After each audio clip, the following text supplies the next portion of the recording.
Godavarikhani GM office వద్ద ఏర్పాటు చేసిన బాబాసాహెబ్ అంబేద్కర్ విగ్రహాన్ని శనివారం ఘనంగా ఆవిష్కరించారు. ఎస్సీ ఎస్టీ వెల్ఫేర్ అసోసియేషన్ 1630/1982 సంఘం ఆవిర్భవించి 42 వసంతాలు పూర్తయిన సందర్భంగా నిర్వహించిన ఈ కార్యక్రమానికి జాతీయ ఎస్సీ కమిషన్ సభ్యులు వడ్డపల్లి రామచందర్, రాష్ట్ర ఎస్సీ కమిషన్ సభ్యులు రేణుకుంట్ల ప్రవీణ్ ముఖ్య అతిథులుగా హాజరై ఆజీవన్ జీఎం లలిత్ కుమార్ తో కలిసి అంబేద్కర్ విగ్రహాన్ని ఆవిష్కరించారు. అనంతరం అతిథులు మాట్లాడుతూ అంబేద్కర్ ఆశయాలను కొనసాగించాలని పిలుపునిచ్చారు. భారతదేశానికి రాజ్యాంగాన్ని అందించిన మహానుభావుడు అంబేద్కర్ అని కొనియాడారు. రాజ్యాంగం ద్వారా అంబేద్కర్ కల్పించినటువంటి హక్కులు, అవకాశాలను అందరూ సద్వినియోగపరచుకోవాలని కోరారు. కాగా కార్మికుల హక్కుల విషయంలో రాజీ పడేది లేదని, హక్కుల సాధన కోసం నిరంతరం కృషి చేయాలని కమిషన్ యొక్క పరిధి, హక్కుల గురించి ఈ సందర్భంగా కమిషన్ సభ్యులు వివరించారు. ఈ యొక్క కార్యక్రమంలో ముఖ్యంగా ఈ యొక్క ఆజీవన్ పరిధిలో సుమారు 6,000 మంది ఎస్సీ ఎస్టీ కార్మికులు పనిచేస్తున్నారు.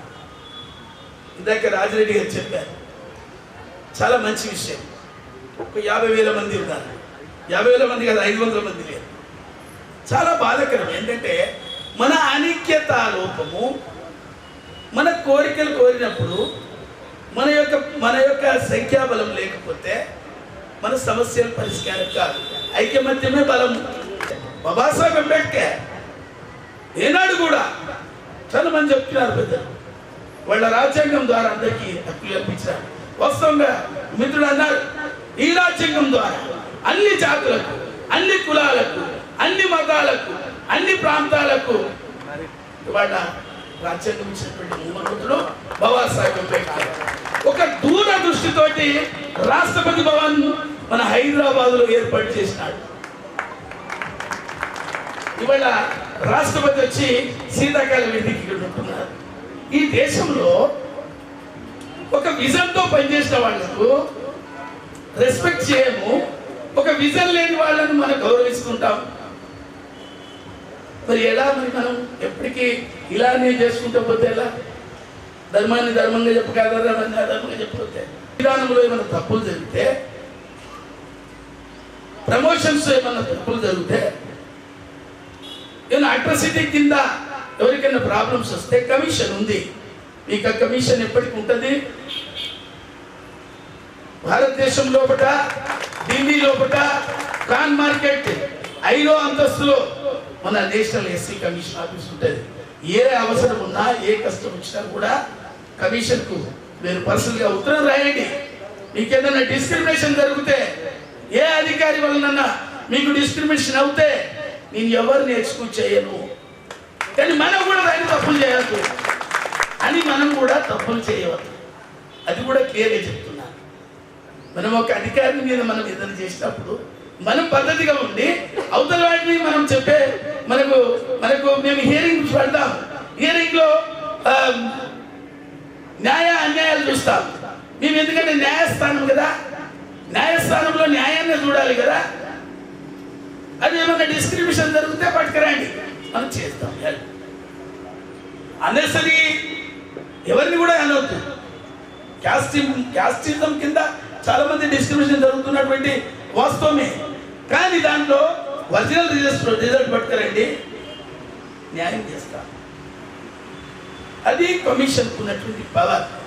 మన రాజ్యాంగం ప్రతి ఒక్కరికి హక్కుగా భావించే విధంగా రాసినటువంటి రాజ్యాంగం. మన రాజ్యాంగం మన దేశంలో ప్రతి ఒక్కరికి ఒక మత గ్రంథం ఉంది, కానీ మన రాజ్యాంగం మాత్రం ఒకటే. భారతదేశంలో ఉన్న ప్రతి ఒక్కరికి ఒకే గ్రంథం, మన రాజ్యాంగం అనే గ్రంథం. ఎవరికి కూడా ఆ గ్రంథం ఈయనకు పనిచేస్తుంది, ఆయనకు పనిచేస్తుంది, వీళ్ళకు పనిచేస్తుంది అనే విధంగా లేదు. ప్రతి ఒక్కరికి పనిచేసే గ్రంథమే మన రాజ్యాంగం. మరి అత్యంత అద్భుతమైన రాజ్యాంగం. భారతదేశంలో ఇలాంటి రాజ్యాంగం ఉండడం, మనం భారతదేశంలో పుట్టడం, దానికి అంబేద్కర్ ఆ రాజ్యాంగాన్ని రచించడం మన అదృష్టంగా మనం భావిస్తూ, మరి సింగరేణి కార్మికులుగా మీ హక్కుల పరిరక్షణ కోసం కూడా ఆనాడే సింగరేణి కార్మికులే కాదు, మరి యావత్తు దేశంలో ఉన్న ప్రతి ఒక్క కార్మికుని హక్కుల కోసం 8 గంటల పరిమితాన్ని కూడా మరి బాబాసాహెబ్ అంబేద్కర్ గారు కూడా మరి ఆ రోజు మన హక్కుల కోసం దాంట్లో మరి రాజ్యాంగంలో పొందుపరచడం ఇప్పుడు ఎస్సీ ఎస్టీ కమిషన్గా, రాష్ట్ర కమిషన్గా, నేషనల్ కమిషన్గా అనేక సందర్భంలో కార్మికుల మరి సమస్యల మీద మరి అప్పుడప్పుడు కొన్ని ఇబ్బందులు ఏర్పడితే ప్రమోషన్ల విషయంలో కావచ్చు, ఇంకా వేరే ఇతరత విషయాలలో కావచ్చు, కమిషన్ దృష్టికి, రాష్ట్ర కమిషన్ దృష్టికి, నేషనల్ కమిషన్ దృష్టికి వచ్చిన సందర్భంలో మరి ఎప్పటికప్పుడుగా కమిషన్గా రాష్ట్ర కమిషన్, సెంట్రల్ కమిషన్ రామచంద్రన్ గారి నాయకత్వంలో మరి కార్మికుల సమస్యలు కూడా పరిష్కరించడానికి కమిషన్ మరి ఎల్లవేళలా కృషి చేస్తుంది. ఖచ్చితంగా మీ అందరికీ కూడా, మన ఎస్సీ ఎస్టీ ఎంప్లాయీస్కి అందరికీ కూడా మరి కమిషన్ అండగా ఉంటుంది. అట్లాగే మనం కూడా ఈ సింగరేణికి బతికించుకోవాల్సిన అవసరం ఉన్నది. స్వతంత్ర భారత్ తర్వాత అట్లనే భారతదేశం గర్వించదగ్గ నాయకులలో శ్రీ బాబాసాహెబ్ అంబేద్కర్ గారు మన యొక్క భారతదేశాన్ని ప్రపంచ స్థాయిలో పేరు తీసుకెళ్లారంటే బాబాసాహెబ్ అంబేద్కర్. ఒక స్థాయిలో స్వాతంత్ర్యం వచ్చిన ముందు ఉన్నది ఒక్కసారి ఆలోచించండి మిత్రులారా, ఈనాడు ఆలోచించండి. బడుగు అణగారిన వర్గాల యొక్క ఒక స్థితి నుంచి ఈ స్థాయికి తీసుకురావడానికి ముందడుగు మొదటి మెట్టు వేసిందని అంటే బాబాసాహెబ్ అంబేద్కర్ అనడంలో ఏమాత్రం సందేహం లేదు. ఈరోజు కోట్లాది మంది జీవితాలను ఒక స్థాయి నుంచి ఉన్నత స్థాయికి తీసుకురావడంలో వారు చేసిన ఫౌండేషన్ మీదనే ఆధారపడి ఈనాడు దేశం ఇంత ముందుకు నడుస్తుందండలో ఏమాత్రం సందేహం లేదు. మరొక విషయం ఉన్నది, ఈరోజు దేశం మొత్తం ఏదైతే అడుగుజాడలు నడుస్తున్న భారత రాజ్యాంగము 150 దేశాలకు అది ఒక మోడల్ లాగా ఉండి, ఒక ఆదర్శంగా ఉండే రాజ్యాంగాన్ని నిర్మించిన వారు బాబాసాహెబ్ అంబేద్కర్. వారిని చిరస్మరణిస్తూ ఏరియా ఉపాధ్యక్షులు చనగామ నర్సయ్య అధ్యక్షతన జరిగిన ఈ కార్యక్రమంలో అసోసియేషన్ అధ్యక్షులు Yata Odelu, chief adviser Pulimohan, general secretary Gangarapu Lingamurthy, deputy general secretary Arapalli Ramachandar, నాయకులు బడికల కృష్ణ, నాతని రాయమల్లు, రమేష్, ప్రవీణ్ కుమార్, దేవయ్య, రాజశేఖర్, శంకర్, రాజలింగు, తిరుపతి, ఉమేందర్, రమేష్, ముడుసు రమేష్, కళ్యాణ్, అశోక్ కుమార్, రాజేందర్ తదితరులు పాల్గొన్నారు. అంతకుముందు ఎస్సీ ఎస్టీ ఆఫీస్ నుండి డప్పు చప్పుళ్ళు, కోలాట బృందాల నృత్యాల మధ్య కార్యకర్తలు, వివిధ సంఘాల నాయకులు, అధికారులు జిఎం ఆఫీస్ వరకు ప్రదర్శనగా తరలివచ్చారు.